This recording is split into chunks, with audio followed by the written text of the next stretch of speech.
something I want to start. It's going to be a live on camera, as well as it will be a podcast. So I'll be uploading it in podcast form as well very soon.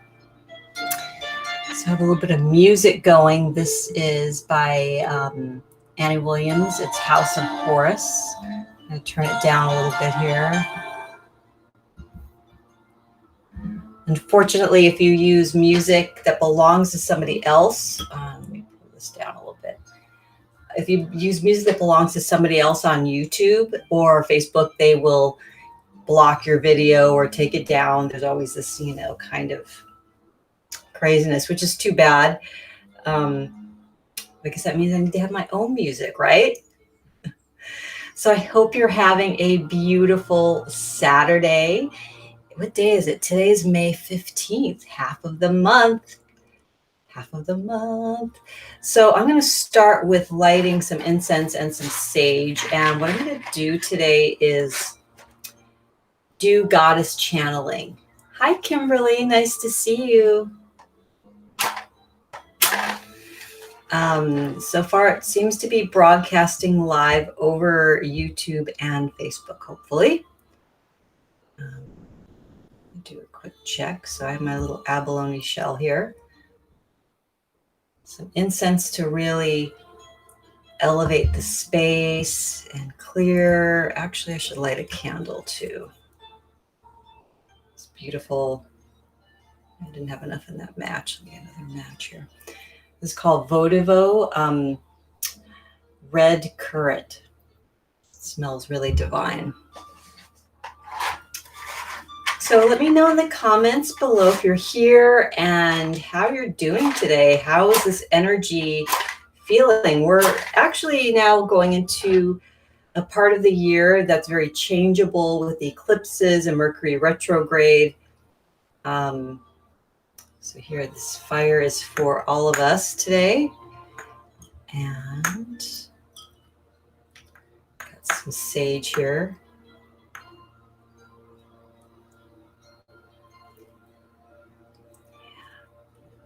You're on Facebook. Okay, cool.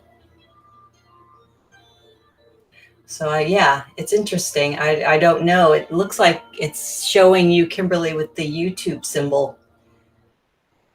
I don't know how this works. I just started using Be Live. This is really cool. If anybody's looking for a great broadcasting tool, this is it, at least so far from what I can tell. So okay, so close your eyes and take a nice deep breath. Calling in the beautiful archangels, Michael, Raphael, Gabriel, Uriel, and also the Archaea, Faith, Hope, Charity, Lady Portia. If you want to call in your guides and protection spirits, please do so. All right. So when I go into channel goddesses, my face doesn't change, my voice doesn't change. I'm still me. It's very natural. It just gets downloaded, and then I will give messages from the goddess, and I will, sometimes I get images. The messages can come in different ways. It can come in words. It can come in images, okay? Let me just check Facebook really quickly.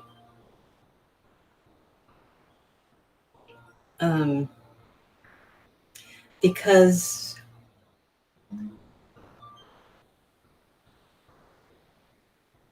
perhaps you're wrong, Kimberly. I don't know. Okay, so yeah, I'm here on Facebook as well. And this is great. So the captions are on Facebook. I think I turned that on at some point. But it's good. It's, if you're into any kind of broadcasting, you do want captions for people that are hearing impaired, okay? All right, so I'm going to use, so I use different crystals for channeling, and I'm going to show you those quickly. This is an angel aura that I got in Sedona, a really wonderful piece. I use that one a lot. This is a Lemurian, a beautiful Reiki Lemurian crystal. And I use this one a lot too, the lapis lazuli, really pretty. And I also have, I have an apatite, a beautiful piece of palm stone apatite and a palm stone labradorite. And I took them somewhere. They must be in one of my bags, so I don't know where they are right now, but I use those a lot. This is one that I got in, this is called lepidolite. I got this in Karnak, and it was actually with me when I went to the stones at Karnak. So there's a huge stone monument at Karnak in France, which is it the Brittany coast? I'd have to ask my friend Tamara. She got us there, and just one of the most incredible journeys of my life. So sacred sites are such a gateway to it's power, but it's that earth energy, and you can really anchor in your energy by going to these places. And, you know, I've gone to Glastonbury multiple times. I've anchored my energy in the Tor, also at Chelswell, and now at White Spring. The last time I went was with this beautiful goddess priestess, Demi, who we did a retreat together. And she got us into a private 1-hour ceremony for just our group at the White Spring. And that will definitely be one of the Goddess Saturdays. I'm going to take you there because it's just the energy is incredible. So I work a lot with the imagination. Let's turn up the light here a little bit. I work a lot with the imagination because it's not imaginary. That is your brilliance. That is spirit coming through. That is the astral realm coming through. And we know this because, you know, science tells us, and we also have the amazing, you know, quote by Einstein, imagination is more important than knowledge. I'm pretty sure it was Einstein. So this is the first of many. And like I said, this will not only be on video, but it's also going to be in podcast format. So if you want to listen to it, you know, while you're in bed or driving in the car, you just can't, you know, close your eyes. But it doesn't matter, because anytime somebody comes on to share healing energy, it comes through the screen, the audio. The energy is omnipresent, you know, like the divine. The divine is omnipresent. Okay. I had like my beautiful hairstylist take like 4 inches off my hair. So next week you'll get to see it down. But it really felt good to have it like whoosh, up and out of the way, right? All right, so today I'm going to use the beautiful Angel Aura quartz crystal from Sedona. We have a lot of Lemurian energies coming in. I talked about that in my other reading, so I'm not going to go into that right now unless that's what wants to come through. So I'm going to call in our goddess for today and see who comes forward. So there might be a couple of, well, not a couple of minutes, it's usually pretty quick, like 30 seconds of silence.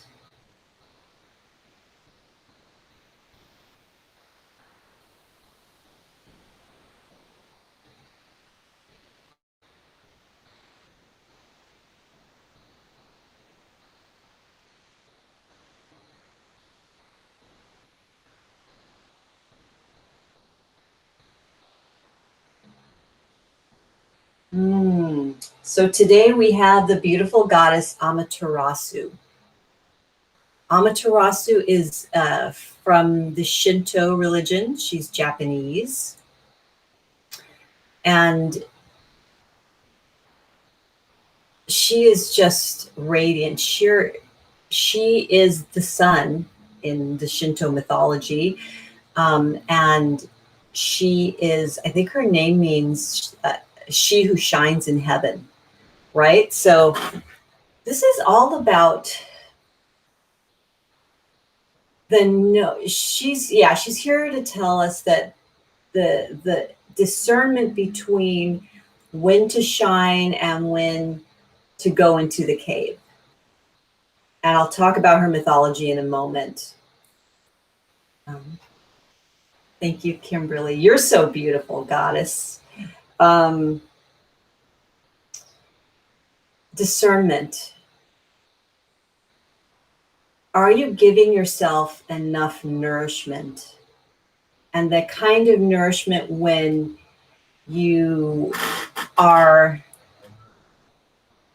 absorbing and shining the light, and when you're going within, going into the cave and resting and giving yourself delicious ritual pleasure, alone and quiet time, just being in your own essence. So I feel like there's a mermaid coming in here too, so that we'll talk about her.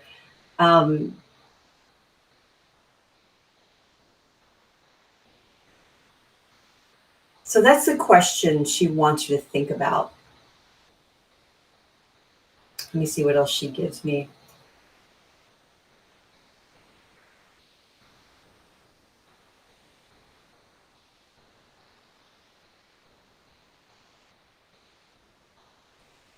So she's saying, dear one, if you have been in the dark, if you have been struggling, if you've been hungry, if you've been depleted, depressed, she says, come to her for nourishment, call her in. So her name is Amaterasu. Okay, I'm going to type her name in the chat box here. Shinto goddess. She is the sun, okay?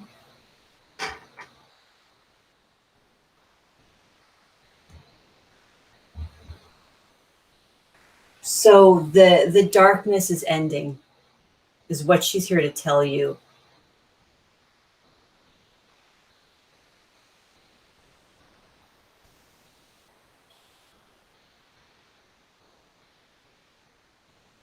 And she said, keep bringing in the light in through your crown chakra. Even if you're not out in the sun,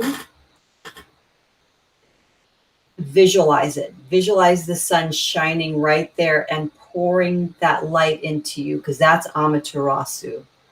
She's also saying, do something that makes you laugh. Do something that's fun. Do something that is very playful. Because if you have been as stuck as, you know, some of us might have been in the past year, 2 years, 3 years, 4 years for me, it's been a long time. You know, we have those moments where the sun shines through, but it hasn't been consistent. And that's what she's saying is, the consistency that's been missing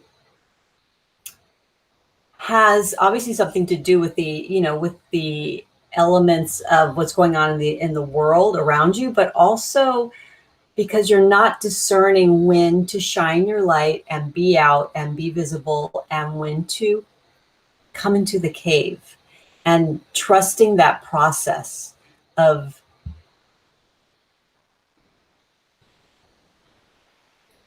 flow, because the sun is always shining on you. The sun is always giving. And that's who we are at the very core of each of us. We are the sun shining. And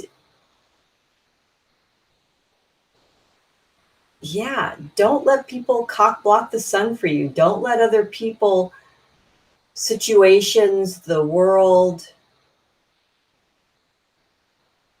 overshadow that innate joy, which is your birthright. That's who you are. That's who you were born to be, this beautiful, innocent, beautiful, gorgeous light, right? But you have to care for the self. You have to, I hate to use the word you have to. I need to find better words sometimes.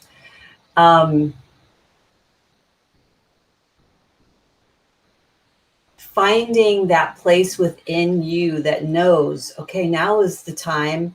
Maybe it's just 3 hours, a half day, where I need to withdraw in the cave and I need to be in my own light, building it, immersing myself in it, right? And what does that look like for you? It's something joyful and playful. That's going to regenerate you.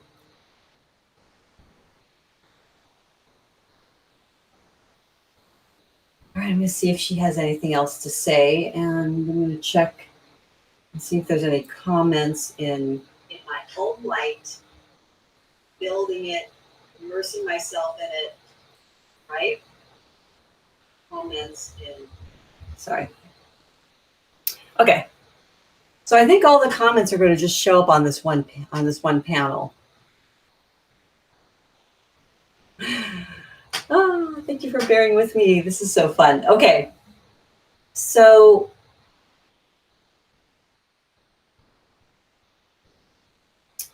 I'm going to talk a little bit about Amaterasu's mythology. So her mythology is all about what happens when you do become depleted and depressed. So, Amaterasu was a beautiful princess. Her mother and father were the king and the queen, and she was the princess and the sun. And she would shine her light for all the world to make sure the plants would grow, that the humans would be happy and have sunlight. And she just lived this existence where she was just always herself, always beaming, always the light.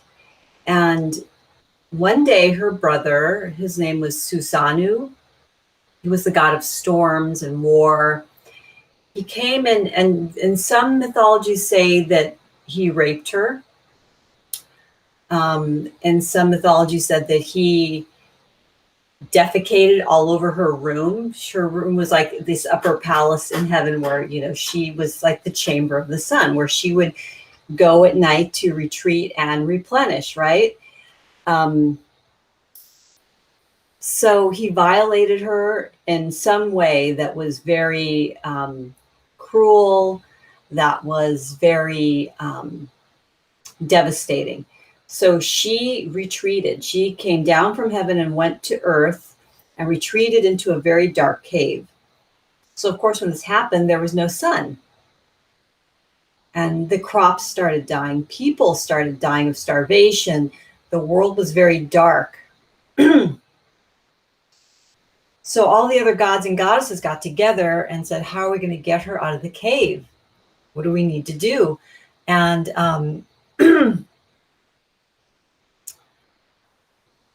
they put a plan together. So what they did was they put all these beautiful mirrors all outside of the cave where she was. And then they got Balbo. Actually, her name is Balbo, I think, in the Demeter myth, but this is very similar to the Demeter myth, as you're going to hear. I don't, let's see, I'll take a minute here to look up the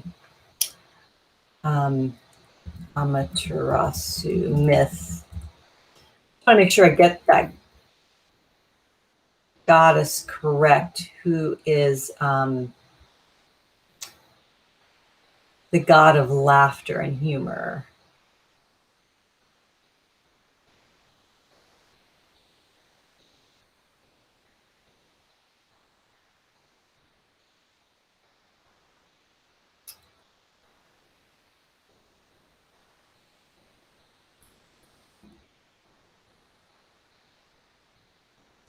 Let's see her. Here we go.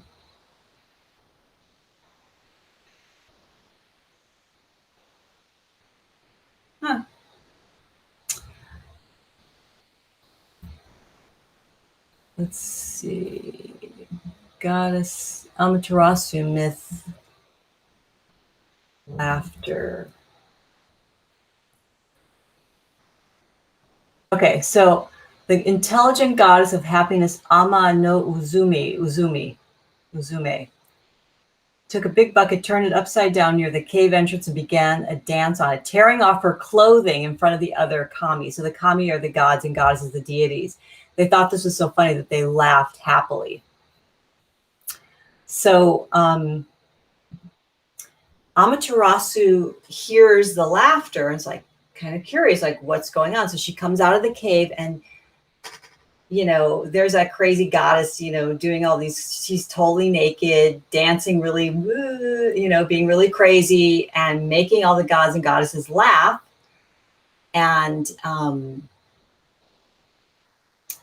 so when Amaterasu comes out and sees this beautiful radiance reflected back to her through the mirrors, she is in awe. So she walks out, not really realizing that it's her own reflection. So that's the myth. So she finally comes out of the cave and goes back to heaven and shines her light. Now, there's all kinds of other parts of the myth where her brother gets punished, but we don't need to go to that part, because I think the story that's important to us is around the healing, that humor, that innocence, that seeing our own beauty, right? Seeing our own beauty reflected back to us, how important that is. So just being mindful today and throughout the week, of what's being reflected back to me, and how can I bring more joy and laughter into the world and for myself, have some fun, the lightness, the light, bringing in the light. And I love this because I always kind of, I've always called her the illuminated sun goddess of Japan. And, I have my new program, Goddess Illuminated. So I just love that for my very first Goddess Saturday broadcast, here she is. She's illuminating all of us in this collective, beautiful rise of the sacred feminine, coming into the light, coming into, I'm hearing justice, into coming back into balance. Yeah, I love it. I love it. Okay, so we had a mermaid start to come through, and the mermaid who's coming through is Melusina. So Melusina comes from a legend in France about kind of a lonely king who's riding through the forest, and he comes upon a well, and there's this beautiful woman at the well. He's like, wow, you're really beautiful. I want to marry you.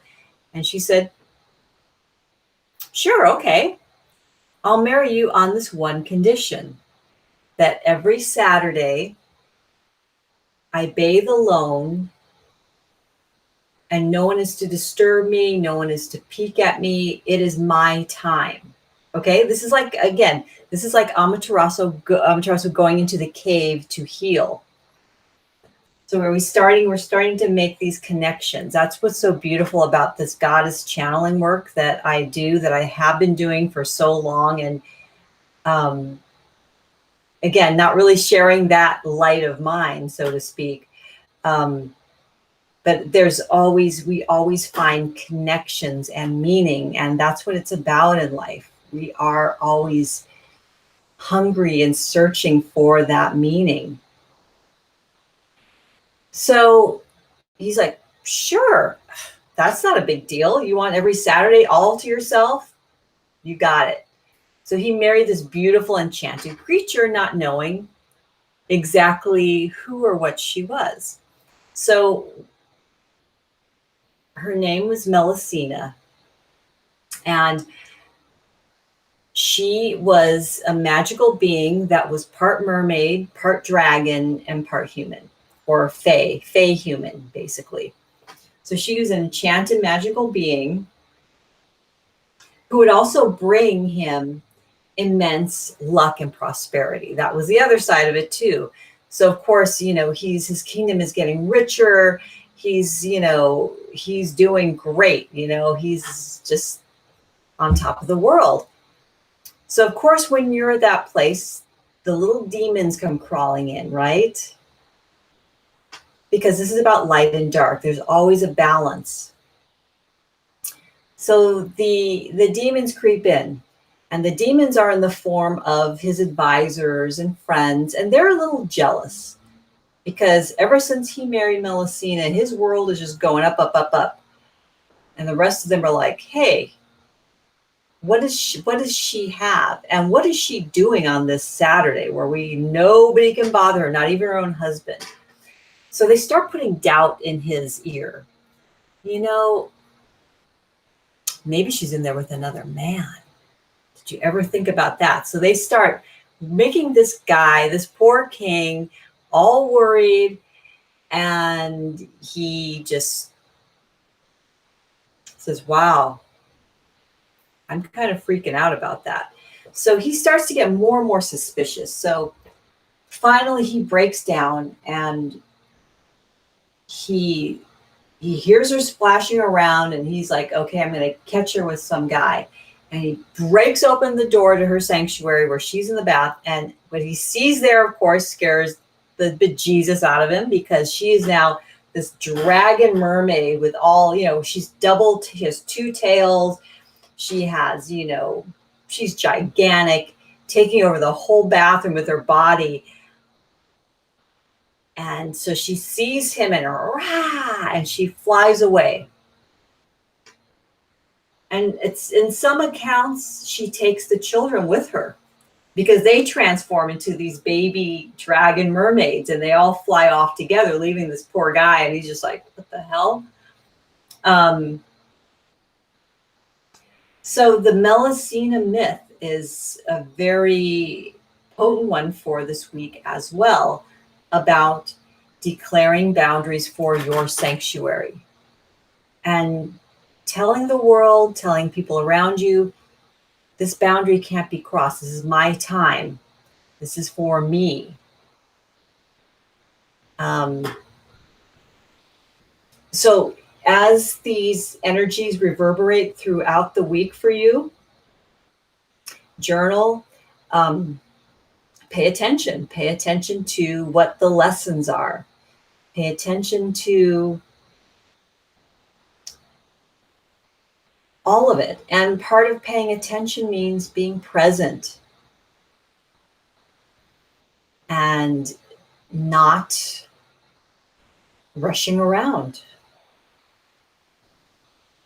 And anyways, I always think when I look at women and men rushing around, they look so unattractive, right? It's not an attractive thing. Like, you know, that's not attractive. It's more attractive when someone is in their body, fully present, in breathing, in their presence, and making eye contact with you, smiling. Or if they're not smiling, at least, you know, being in their energy, being in their essence, whatever that authentically is for them and for you. So don't rush around. It's not pretty. It's not attractive. And it's not being present.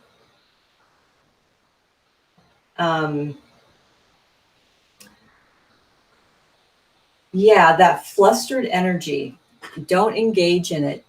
And don't engage in the kind of energy that people might be putting on you around, you know, what are you going to do for me?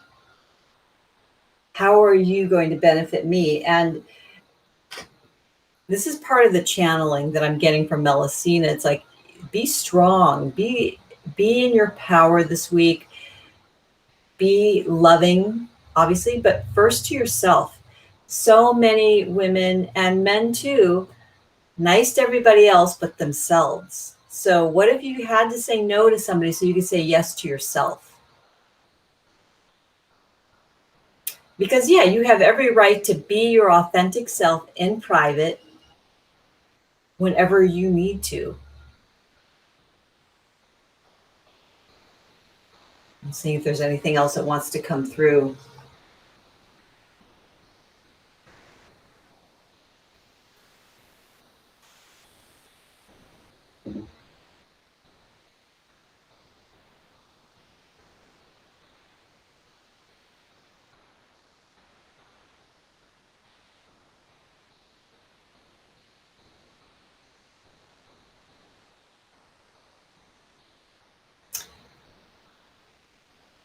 The time for shining your light is here.